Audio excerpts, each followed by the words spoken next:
होंगे। तो गाइस, जैसे कि आप इस बोर्ड पे देख रहे हो, आज मैं ग्रामर का एक न्यू टॉपिक पढ़ाने वाला हूँ, जो मैंने आपको इसके पहले के वीडियो में बताया था। तो टॉपिक का नाम है फिगर ऑफ स्पीच। तो बेसिकली फिगर ऑफ स्पीच का मतलब होता क्या है, ये समझना जरूरी है। एक्चुअली बच्चे बहुत ज़्यादा कंफ्यूज होते हैं कि वो फिगर ऑफ स्पीच का जब नाम ले तो बच्चों को समझता नहीं है।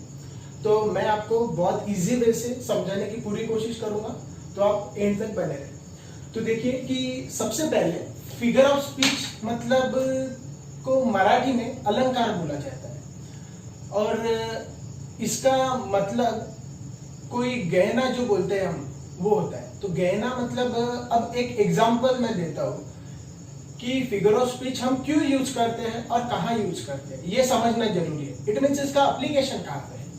तो फिगर ऑफ स्पीच हम यूज कहाँ करेंगे? देखो, एक सेंटेंस है, एक लाइन है पोयम की। बेसिकली ये पोयम में यूज किया जाता है। एक सेंटेंस या एक पोयम की लाइन, जिस लाइन को हमें अट्रैक्टिव बनाना है, वहां हम फिगर ऑफ स्पीच का यूज करते हैं। सेम इसी तरीके से हमारे डे टू डे लाइफ में गहने, तो गहने ऑब्वियसली एक लड़की ही पहनती है, ऑब्वियसली एक गहने लड़की ही पहनती है। तो मुझे बताइए कि जब एक लड़की अपने शादी में गहने पहनती है तो उसका पर्पस क्या है? एक बंदा लड़की से शादी कर रहा है, दोनों की शादी हो रही है, तो इसमें गहने का क्या रोल है?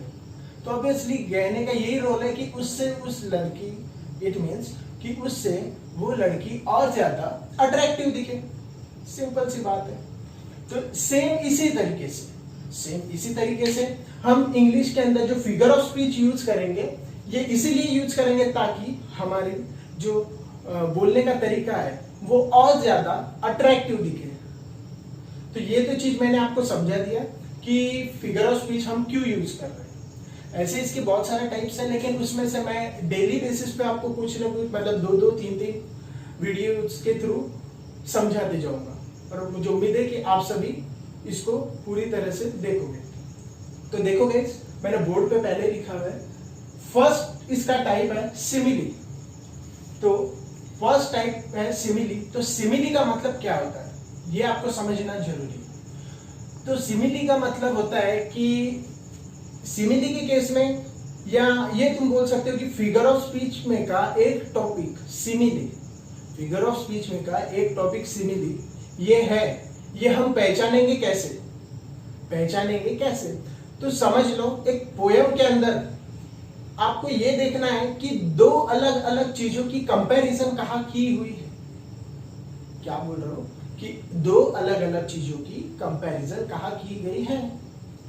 जब दो चीजों के बीच में कंपैरिजन की जाती है तो हमेशा वो फिगर ऑफ स्पीच के सिमिली इस टॉपिक के अंदर कवर है, ऐसा समझ लो। तो सिंपल से शब्दों में अगर मैं बोलूं तो what is mean by simile? Simile के अंदर और कुछ नहीं, it is nothing but the comparison between two different things. दो अलग अलग चीजों के बीच में अगर हमें कंपेयर करना है, इसी का मतलब है सिमिली। आप बोलोगे सर कुछ ऐसे वर्डिंग है क्या कि जिससे हम डायरेक्टली पहचान सकते हैं कि सर ये वर्ड है, तो मैं बोलूंगा कि ये सिमिली है? तो हाँ, बिल्कुल। जैसे कि लाइक, सो, एज, ये ऐसे वर्ड है, ये हमें आइडेंटिफाई करते हैं, मतलब पहचान। सिमिली इस टॉपिक की पहचान क्या है? तो ये टॉपिक की पहचान है एज, लाइक और सो। और इसमें खास बात एक ये है कि इसमें कंपैरिजन इनडायरेक्ट वे से होती है। तो देखो, मैंने यही चीज यहां बताई हुई है कि simile, what is mean by simile? तो comparison between two different things, दो अलग अलग चीजों की कंपैरिजन, प्लस इसे हमको आइडेंटिफाई कैसे करना है, किन वर्ड से हम पहचानेंगे यार ये सिमिली ही है। तो देखो, एज, लाइक और सो, ये जब वर्ड दिख जाए तो ये सिमिली ही है, समझ लो। सेम इसी तरीके से दूसरा तुम्हारा क्वेश्चन पूछने वाला ये होना चाहिए कि सर अगर कोई सेंटेंस के अंदर, ऑब्वियसली ये पोयम के अंदर ज्यादा यूज होते हैं ना, ऐसा कोई हैपजर कोई लॉजिक नहीं है कि पोयम के अंदर, लेकिन कोई भी चीज को, लेकिन ज्यादातर ये पोयम के अंदर यूज किए जाते हैं। ग्रामर के सेक्शन में पोयम के अंदर ही आता है फिगर ऑफ स्पीच। तो जब ये वर्ड्स अगर नहीं है आपने जो वर्ड्स बोले हैं सर कि एज लाइक और सो ये वर्ड्स दिखे तो हम इसको सिमिली के अंदर कवर कर लेंगे। तो अगर सिमिली के अंदर ये वर्ड मतलब एक सेंटेंस के अंदर एज लाइक और सो ये वर्ड नहीं है तो क्या हम इसे सिमिली नहीं मानेंगे? तो बेटा अपने को रटना नहीं है, सिर्फ एक सिंपल सा लॉजिक समझो कि एक सेंटेंस के अंदर एज लाइक ये नहीं भी रहे तो कोई फर्क नहीं गिरता, बस सेंटेंस को समझो कि क्या इसके अंदर किसी दो चीजों के बीच में कंपैरिजन की गई है। अगर हाँ तो ऑब्वियसली ये किस पार्ट में, फिगर ऑफ स्पीच के किस पार्ट के अंदर कवर होगा? ऑब्वियसली सिमिली के अंदर।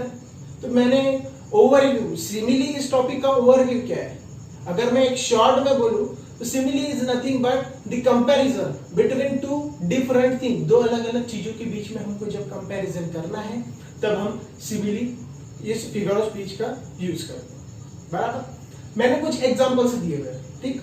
तो देखो पहला है स्वीटी सिंग्स लाइक नेहा कक्कर। पहली बात तो तुमको, अब हम ये जो मैंने ये जो बताया है कि आइडेंटिफाई, अब बेसिकली पहले तो देखो कि इसके अंदर ये वर्ड्स आए क्या, एज लाइक और सो में से। तो हाँ लाइक ये वर्ड आया हुआ है तो डायरेक्ट ही समझ जा रहा कि ये सिमिली के अंदर है। अगर नहीं आता तो दूसरा अपना तरीका क्या है, ठीक है नहीं आया कोई बात नहीं, ये देखो कि क्या इसमें कोई दो चीजों की कंपैरिजन की गई है। तो यहाँ देखो कि स्वीटी की कंपैरिजन किसके साथ की गई है, नेहा कक्कर के साथ। तो इसका सिंपल सा लॉजिक है, ये कौन सी फिर फिगर ऑफ स्पीच के पार्ट के अंदर आएगा जिसमें दो अलग अलग चीजों की कंपैरिजन है, सिमिली इस टॉपिक के अंदर। आई होप आप सब क्लियर होंगे।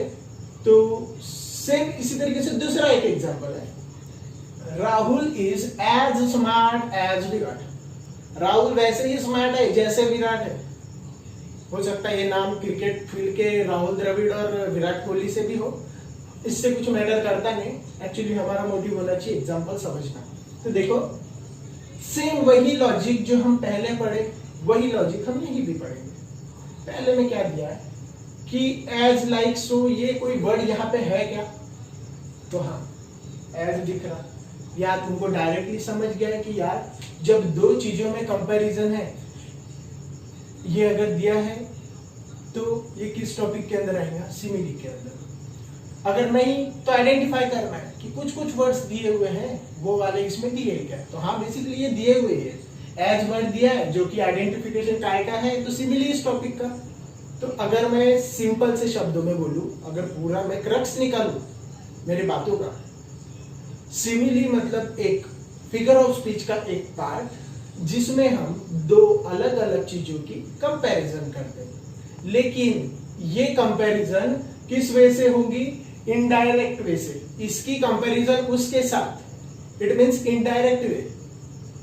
बराबर। अब दूसरा टॉपिक हम पढ़ने वाले हैं मेटाफोर। क्या है टॉपिक, मेटाफोर।